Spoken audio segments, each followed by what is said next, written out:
बातमीपत्रात आता पाहूयात गल्लीपासून ते दिल्लीपर्यंतच्या ताज्या घडामोडींचा धावता आढावा। राष्ट्रीय तपास संस्थेनं म्हणजेच NIAनं प्रतिबंधित दहशतवादी संघटना जैश-ए-मोहम्मदशी संबंधित व्यक्तींच्या प्रकरणाच्या चालू तपासाचा भाग म्हणून छापेमारी केली।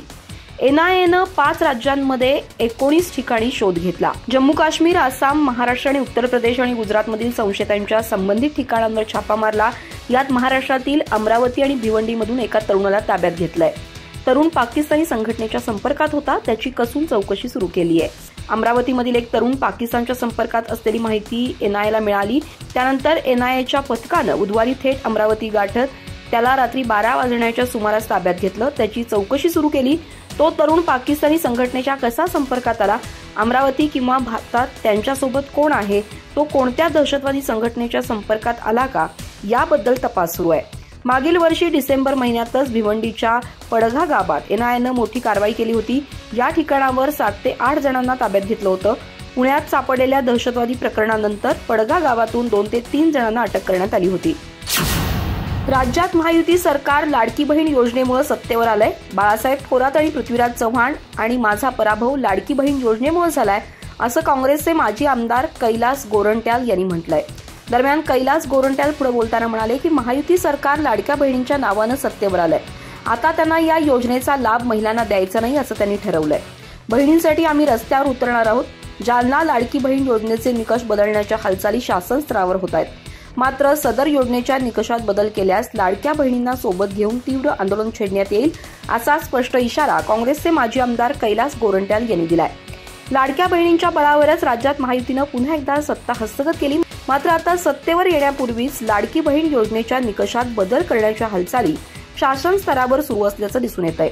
विधानसभा निवडणुकीपूर्वी ज्या निकषावर लाडकी बहीण योजनेचा लाभ देण्यात आला, लाडक्या बहिणींना राज्यात सरकार आल्यास प्रतिमाह 1500 रुपयांऐवजी 2100 रुपये देण्याची घोषणा राज्यातील महायुतीच्या प्रमुख नेत्यांनी निवडणूक प्रचारादरम्यान केली आणि आपल्या पदरात राज्यातील लाखो महिला भगिनींचं मतदान पाडून घेतलं। विधानसभा निवडणुकीपूर्वी ज्या निकषानुसार लाडकी बहीण योजनेचा लाभ देण्यात आला, त्याच निकषानुसार पात्र महिला भगिनींना योजनेचा लाभ देऊन महायुतीच्या नेत्यांनी निवडणुकीत दिलेल्या आश्वासनांची पूर्तता करावी, अशी मागणी करून जर राज्य सरकारनं लाडकी बहीण योजनेच्या निकषात बदल करण्याचा प्रयत्न केला तर याच लाडक्या बहिणींना सोबत घेऊन तीव्र आंदोलन छेडण्यात येईल, असा इशारा गोरंट्याल यांनी दिलाय। राष्ट्रवादी काँग्रेसच्या खासदार तथा अजित पवारांच्या पत्नी सुनेत्रा पवार यांना दिल्लीत मोठा बंगला मिळालाय।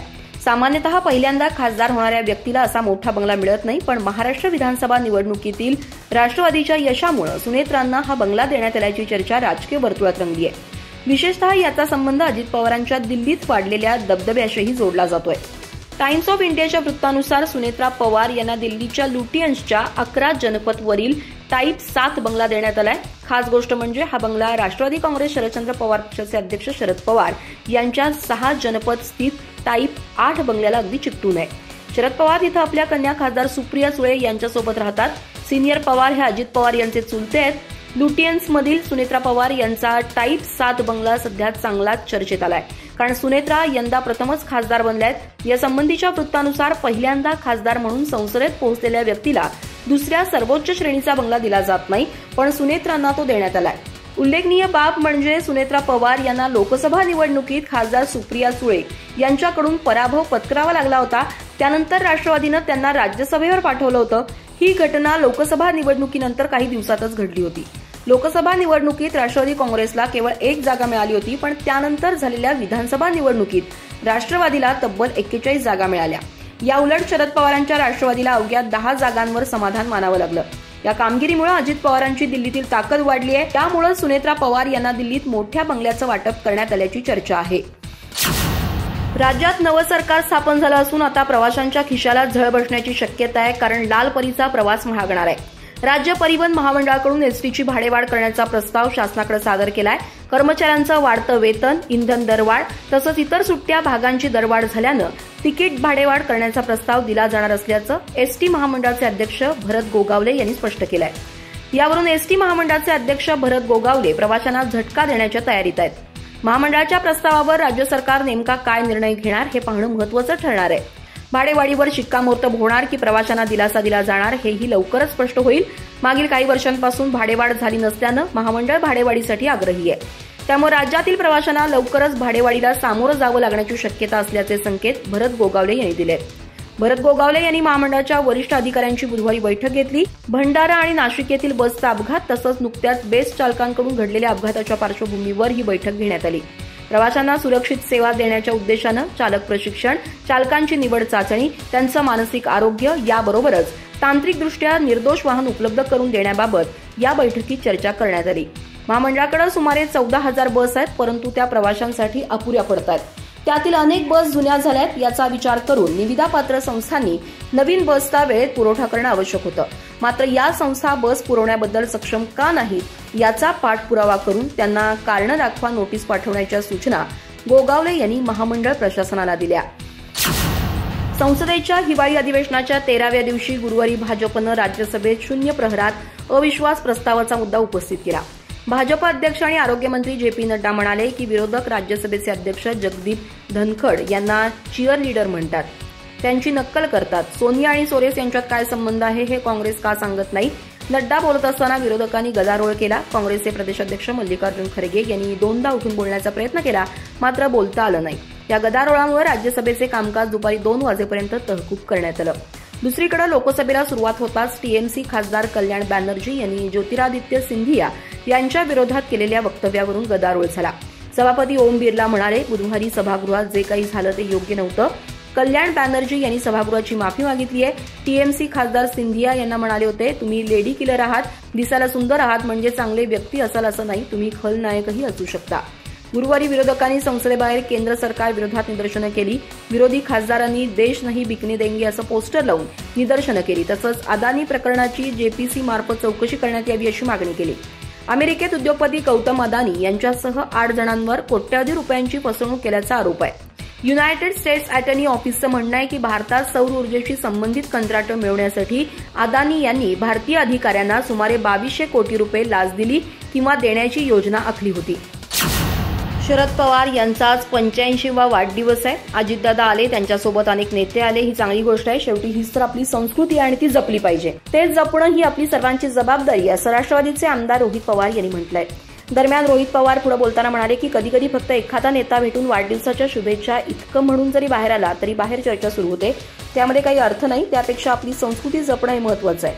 विकासाचं राजकारण असावं, कटुता नसावी. कटुतेमुळे फक्त टीका होत असते, त्यात कुणाचं भलं होत नाही. या त्यांच्या वक्तव्याची चर्चा राजकीय वर्तुळात सुरू आहे. आमदार रोहित पवार म्हणाले की निवडणुकीच्या काळात अनेक नेते काही बोलून जातात, पण ते शुभेच्छा देण्यासाठी आले ही आपली संस्कृती आहे. लहानपणापासून मी शरद पवार, अजितदादा आणि सुप्रियाताईंना जवळून पाहिलंय. गेल्या 2 वर्षात राजकीय दृष्टिकोनातून जी कटुता आली आहे त्यामुळे पूर्वीचे संबंध आहेत ते कमी होत नाहीत.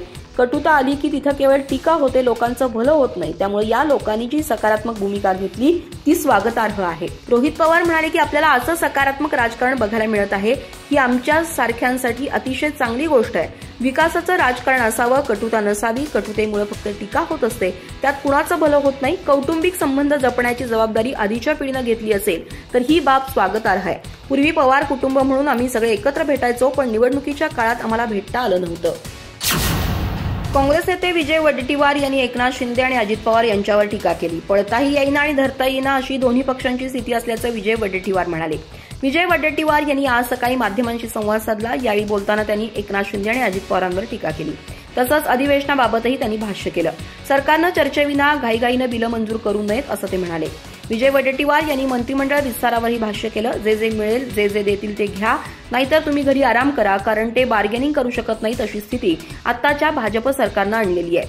भाजपनं ईव्हीएमच्या भरवशावर समीकरण जुळवून ठेवलेलं आहे. त्यामुळे अजित पवार आणि एकनाथ शिंदे यांच्यापुढे दुसरा पर्याय नाही. त्यांना बाहेरही पडता येत नाही, पळताही येईना आणि धरताही येईना अशी अवस्था दोघांची झाली अशी टीका विजय वडेट्टीवार यांनी केली.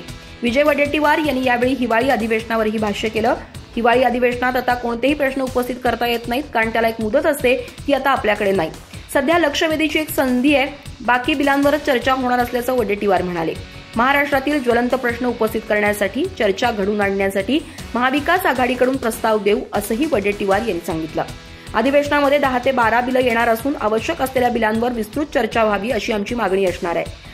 घाईघाईनं आणि विनाचर्चा बिलं मंजूर करू नयेत यासाठी आमचा आग्रह असेल असंही विजय वडेट्टीवार म्हणाले.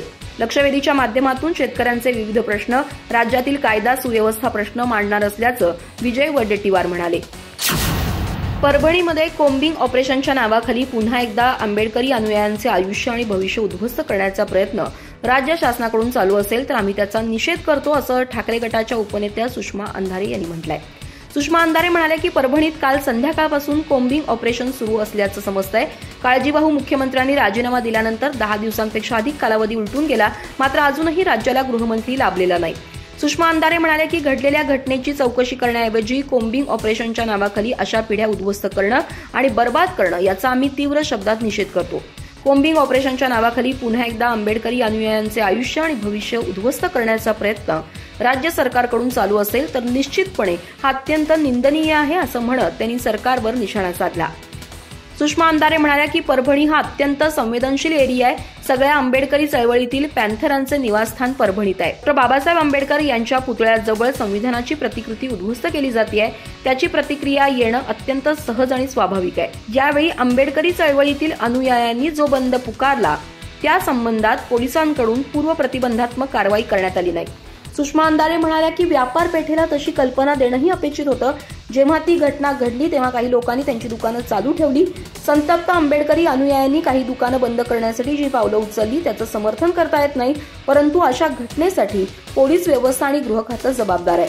गृह खातं असं का वागतंय असा सवाल करतानाच त्यांनी राज्याला अजून गृहमंत्री नसल्याच्या मुद्द्यावर बोट ठेवलंय.